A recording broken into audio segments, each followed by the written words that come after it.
शिक्षण प्रसारक मंडळाची एक संजीवनी म्हणून शाळा होती गावामध्ये, मराठी माध्यमाची दर्जेदार शाळा.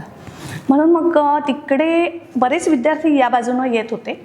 परिसरामधल्या मुलांना येणं जाणं जरा अवघड होतं, कारण हायवेवरनं क्रॉस करणं.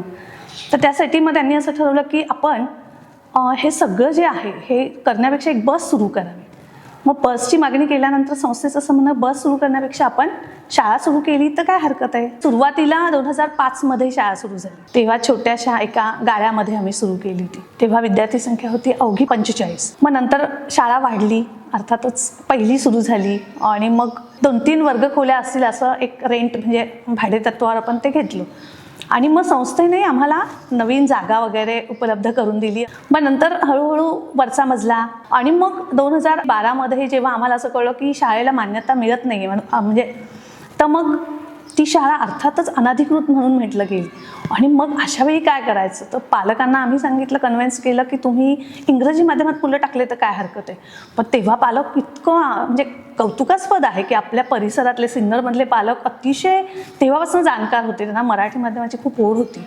आणि म्हणून त्यांनी काय केलं की नाही, आम्हाला मराठीच माध्यम हवं, यासाठी आम्ही हवं तर आंदोलन करू असं त्यांनी म्हटलं. आणि मग तेव्हा त्या वेळी अर्थातच संस्थेला, परिसरातल्या लोकांना असा विचार आला की नाही, आपण शाळेसाठी काहीतरी केलं पाहिजे. आणि मग ती शाळा भागशाळा म्हणून संजीवनीची सुरू केली.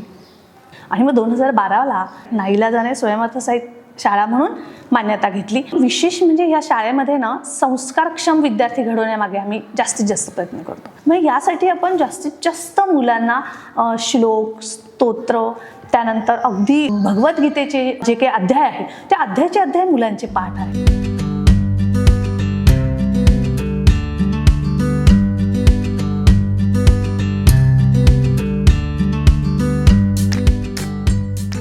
या शाळेला आम्ही आमच्या संस्थेची एक प्रयोगशाळा असं समजतो आणि इथे वेगवेगळे प्रयोग करत असतो. ह्या इथं बेस्ट स्टुडंट अवॉर्ड आपण 8वी, 9वी, 10वी अशा 3 वर्गांसाठी चालू केलं. आपण काही क्रायटेरिया ठरवले आणि त्या क्रायटेरियातून त्या मुलाला बक्षीस द्यायला सुरुवात केली. त्याचा इम्पॅक्ट असा झाला की मुलांच्या मध्ये मला चांगलं घडायचं आहे ही सगळ्यांच्यामध्ये भावना निर्माण झाली. आणि जो चांगला मुलगा आहे आणि त्याला आम्ही सांगतो की हे तुला फीचे पैसे पूर्ण माफ केलेले आहेत, परंतु ही फी तुला माफ नाही. त्याला आम्ही सांगतो तू कमवल्यानंतर ते आणून द्यायचं आहेस. आणि त्याचा निश्चितच फायदा मला माहिती आहे की ही मुलं कुठल्या ना कुठल्या तरी चांगल्या ठिकाणी जातील. आणि ते ज्या दिवशी त्यांना कळेल की आपण ह्या शाळेला काहीतरी देणं आहे, तर मला वाटतं आज जी काही ते फी देतात त्याच्या काही पटीनं जास्त ह्या शाळेला ते देतील. ह्या शाळेमध्ये जे काही शिक्षक बघितले मी, ही माझी शाळा आहे, ह्या शाळेच्या समस्या माझ्या आहेत आणि त्या मी सोडवणार. ह्या विचाराने प्रेरित होऊन मी बघितले की कुठलाही इथं प्रॉब्लेम नाही तर इथं सगळे सोल्युशन होते. म्हणजे त्यामुळं एक समाजामध्ये एक आदर्श म्हणून आपण अशा पद्धतीची ही शाळा असल्यामुळं ह्याला काहीतरी फक्त विना अनुदान येते, त्यामुळं गव्हर्नमेंटची कुठलीही ग्रँट नाही.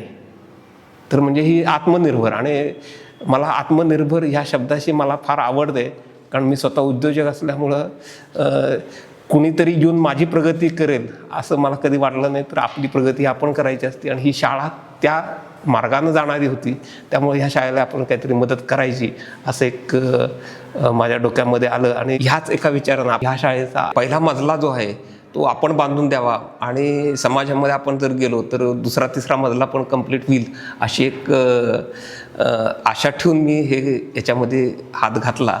ज्यावेळेस साहेब बोलले की हे मी बांधून देतोय, तर आता आम्ही सगळे इस्टिमेट वगैरे बघितल्यानंतर, तेवढी मोठी रक्कम बघितल्यानंतर मला असं वाटलं की आपण ह्याच्यात प्रोसेसमध्ये काय करू शकतो.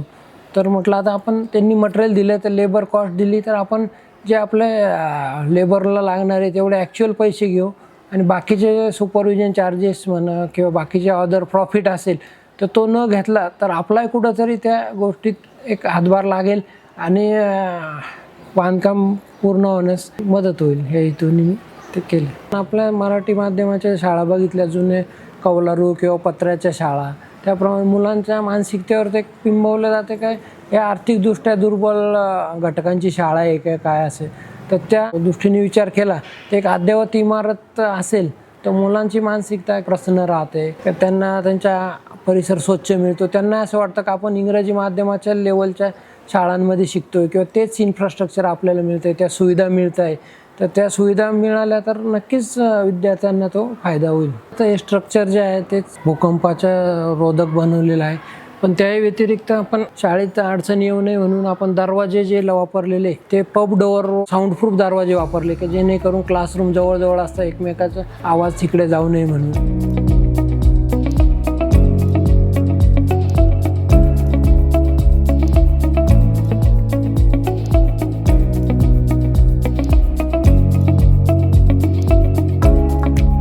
केवळ पुस्तकी ज्ञान नाही तर पुस्तकी ज्ञानाबरोबरच एक मूल्य शिक्षण असावं. विद्यार्थी उद्याचा नागरिक म्हणून सर्वार्थाने संपूर्णपणे परिपक्व व्हावा, तयार व्हावा अशा प्रकारचे संस्कार या शाळेमध्ये दिले जातात.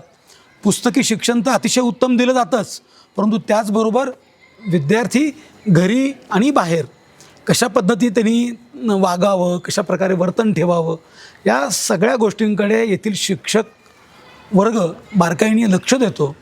त्याचा परिणाम या पालक वर्गावरती जो काही एक इम्पॅक्ट झाला आहे आणि त्यांना त्याची प्रचिती आली आहे, त्याची पावती वारंवार मिळाली आहे. त्यामुळे विनाअनुदानित शाळा असूनही या ठिकाणी शाळेमध्ये ॲडमिशन घेण्यासाठी पालकांची आणि त्यांच्या पाल्यांची रीघ लागलेली असते.